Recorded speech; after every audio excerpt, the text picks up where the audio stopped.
सो hi everybody, आज का हमारा टॉपिक रिलेशनल ऑपरेटर है और इसमें हम पढ़ेंगे कि कैसे पाइथन रिलेशनल ऑपरेटर्स यूज होता है या इसका जब ये यूज होगा या किसी प्रोग्राम में यूज होगा तो इसका क्या इम्पैक्ट पड़ेगा उस कोड की, राइट।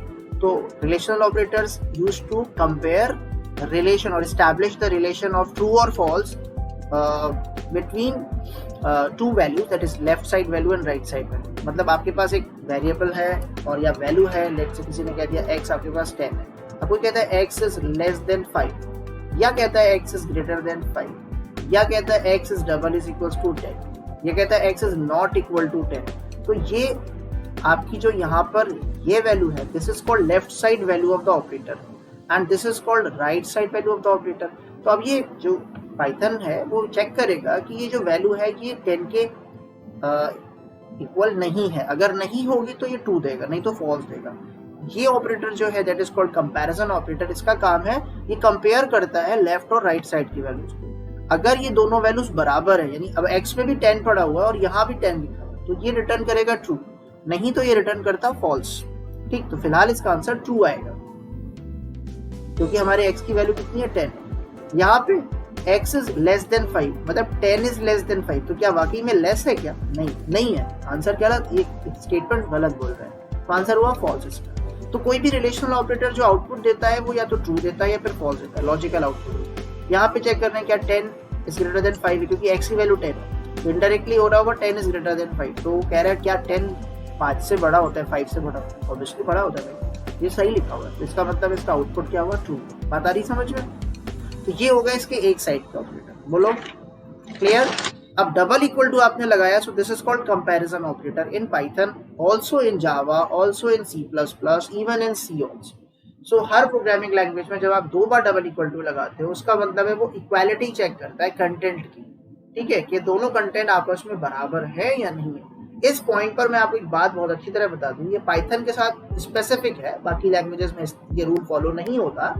अगर किसी ने लिखा है 10 डबल इज इक्वल्स टू 10, तो आउटपुट इसका ट्रू आएगा। ओके, अब रिलेशनल ऑपरेटर में मैं आपको सबसे पहले जैसे अगर आपने लिखा 10 इज ग्रेटर देन 5, तो आपका आंसर ट्रू आएगा। लेकिन अगर आपने लिख दिया है 10 double is equals to 10 double is equals to 10, तो आंसर ट्रू आएगा। ये तो चलो ठीक है, जो पाइथन के साथ इंपॉर्टेंट है या स्पेसिफिक है वो देखो। अगर आप लिखते हो 10 double is equals to 10, Jupyter में रन कराने के लिए सर हम रन कराने के लिए एक शॉर्टकट यूज करते हैं, कंट्रोल एंटर। ठीक है, कंट्रोल प्रेस है। हाँ, तो ये ट्रू दे रहा है। जो इंपॉर्टेंट पॉइंट है वो नोटिस करो। देखो यहाँ पर अगर वैल्यू फ्लोट है, एक वैल्यू लेफ्ट साइड में इंटीजर है, राइट साइड की फ्लोट है, लेकिन देखो क्योंकि इनके मैग्नीट्यूड बराबर है तो वो डेटा टाइप के बेस में से फॉल्स नहीं दे रहा है, बोल रहा है ट्रू है, तो डेटा टाइप इग्नोर है। ठीक है, बात आ गई समझ में? तो 10 डबल इक्वल टू 10.0 भी क्या होगा? ट्रू होगा, ध्यान रखना। क्लियर है फंडा? Yes sir, yes sir. अच्छा, ये तो हो गए। अब कोई कह देता है 10 नॉट इक्वल टू 10 का क्या मतलब है? इसका मतलब है वो कंपेयर कर रहा है 10 10 के बराबर नहीं होता। क्या वाकई में ऐसा होता है? बिल्कुल नहीं। इसका आंसर क्या हुआ? फॉल्स। फॉल्स आएगा, बिल्कुल। तो ये हो गए हमारे 4 बड़े बेसिक ऑपरेटर्स। इसी तरह लेस देन काम करेगा, लेस देन इक्वल टू काम करेगा। अच्छा, अगर हम लिखते हैं 10 इज ग्रेटर देन 10, तो आंसर क्या आएगा? फॉल्स, क्योंकि 10 10 के बराबर होता है, बड़ा नहीं होता, फॉल्स आएगा। लेकिन अगर कोई लिखता है 10 is greater than equal to 10, तो क्या आंसर आएगा? ट्रू आएगा। है? ट्रू आएगा, ट्रू आएगा। बिल्कुल समझ में आ गया। ये तो हो गए एक टाइप के आपके ऑपरेटर्स। अब हम आते हैं इसके दूसरे ऑपरेटर्स पे, जिसे बोलते हैं इज ऑपरेटर। कौन सा ऑपरेटर? इज। इसका एक्चुअल नाम है आइडेंटिटी ऑपरेटर। क्या नाम है? Identity operator. ये ऑपरेटर क्या कंपेयर करता है? क्या इसका काम क्या है? देखो, इस ऑपरेटर का काम होता है दो कंटेनर के बीच में जो वैल्यूज हैं उनको नहीं कंपेयर करता, एड्रेसेस कंपेयर करता है, उसके रेफरेंसेस कंपेयर करता है। क्या करता है? Compares addresses. इसी को हम आईडीज बोलते हैं, आईडी ऑफ ऑब्जेक्ट्स। किसी भी ऑब्जेक्ट मतलब वेरिएबल्स, यू समझ लो बटन, ऑब्जेक्ट्स की एड्रेसेस कंपेयर करता है। मैं आपको एक चीज बताता हूँ, पाइथन में बड़ा एक स्पेसिफिक चीज, अगर आपने लिखा a इक्वल्स टू 10, तो क्या होगा? रैम पर एक ऑब्जेक्ट क्रिएट होगा। ठीक है, उसका नाम क्या होगा? a होगा। अगर आपने लिखा b इक्वल्स टू भी 10, तो क्या नया ऑब्जेक्ट क्रिएट होगा? No sir. नहीं, तो क्या होगा? हाँ, नहीं होगा। होगा? नहीं होगा, नहीं होगा, नहीं होता। यही खास बात है, यही खास बात है। क्या होगा यहाँ पर? एक यही ऑब्जेक्ट जो बी है, मिल जाएगा जी हाँ, इसी फिजिकल ऑब्जेक्ट, अगर ये ऑब्जेक्ट पहले से एग्जिस्ट करता होगा so that object will be reused in case of integers.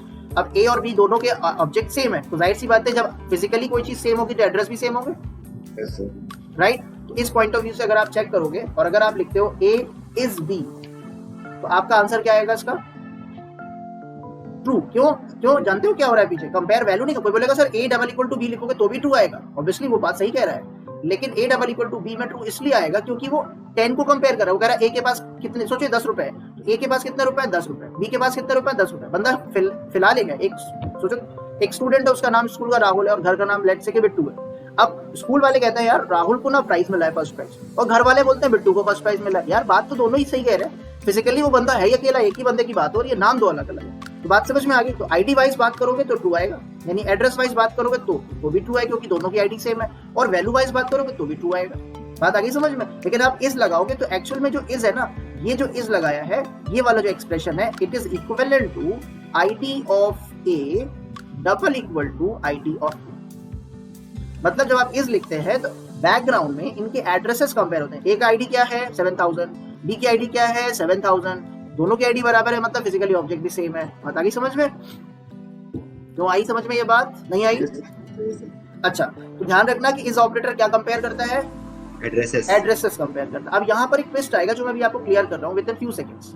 अब आप देखो ये कंपैरिजन ऑपरेटर के मैंने नोट्स लिखे हुए। क्या है ये comparison operator? It is used to check whether the left side value is equal to the right side value. देख रहे हो वैल्यू पे कोट्स लगे हुए हैं, ठीक है, वैल्यू कंपेयर करता है। And return true otherwise false. तो अगर वैल्यू बराबर हुई तो ये ट्रू करेगा, नहीं तो फॉल्स करेगा। कौन? Double equal. इस ऑपरेटर क्या चेक करता है?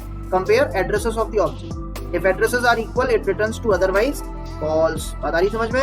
अब देखो मैंने यहाँ क्या लिखा, x इक्वल टू 10 और y इक्वल टू 10। अब मैं लिख रहा हूँ x double equal to y। क्या आंसर आना चाहिए इसका? ठीक है। और x इज y का आंसर क्या आना चाहिए?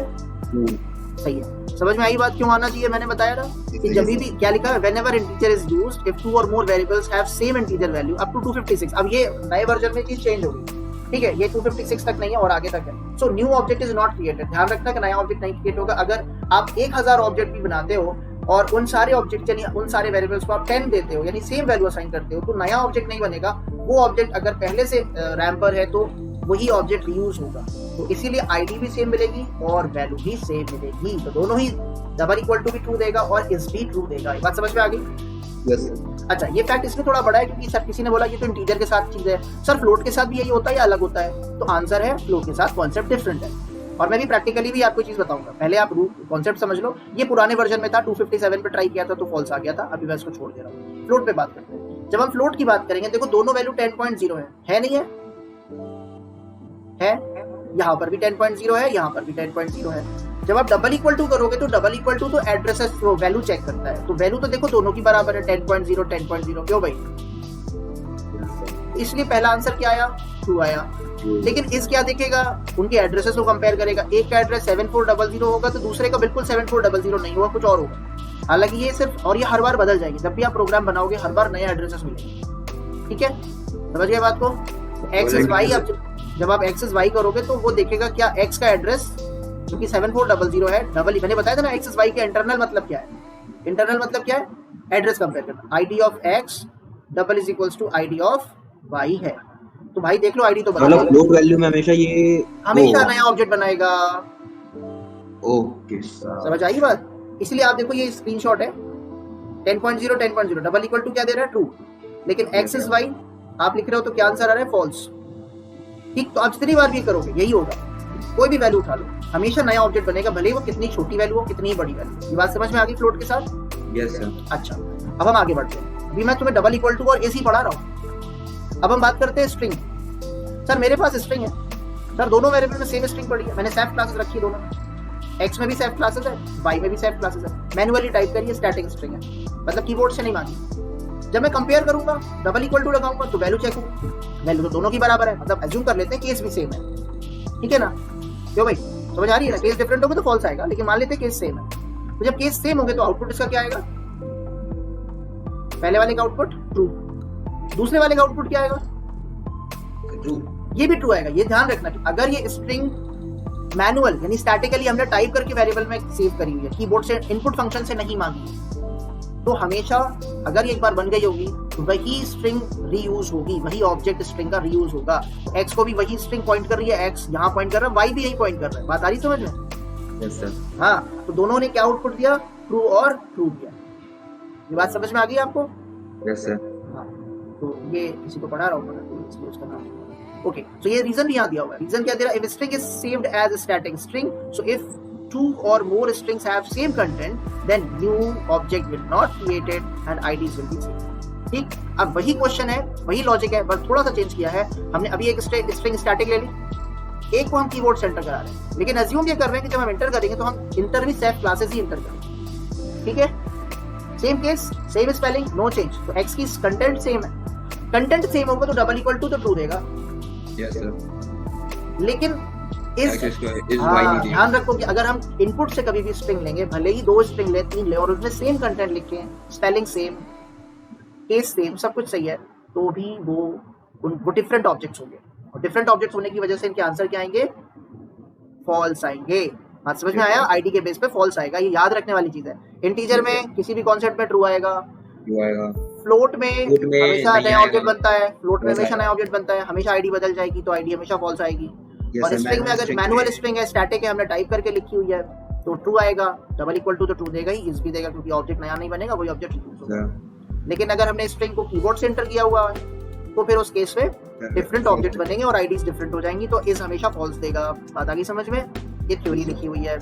आगे बढ़े? ये चीज समझ आ गई ना? मतलब यस सर। बस अभी फिलहाल इधर ये हमारा एक ऑपरेटर डबल इक्वल टू, और इसको हमने आपको पढ़ा दिया। अब आप इसके नोट्स बना लो।